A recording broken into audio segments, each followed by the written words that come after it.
Ito po ay karawan ng ang aking kaibigan na sinurprise po siya ng kanyang mahal sa buhay. Ayan po siya, yung may birthday. Ayan na po, ang ganda-ganda naman niya. Nako. Napapaiyak po siya sa tuwa at galak. Surprise!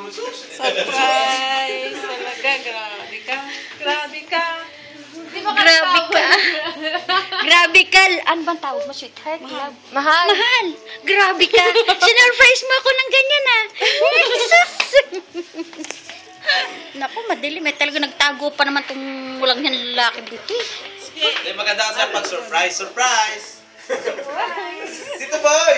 Takot ka na! Yung prinsesa, kinakaon pa. Oh, yan, i-video mo na. Wag mo na munang i-ano. Pause. Wag mo na munang i-ano. Wala pang 1 minuto. Nasaan na mo? Nasa isip. Ano ba ito? Sauce? Gusto mo siya. Juice yan, juice. Ano?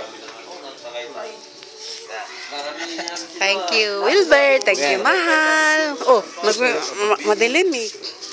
Surprise mo naman talaga ako.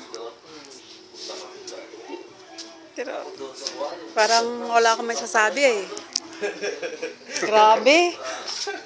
Sa buong buhay ko, ngayon lang naranasan ng ganito eh. Hindi ka. Nakakalimot ka kasi. Huwag malimutan, no? Kaya so surprise. Surprise nga eh.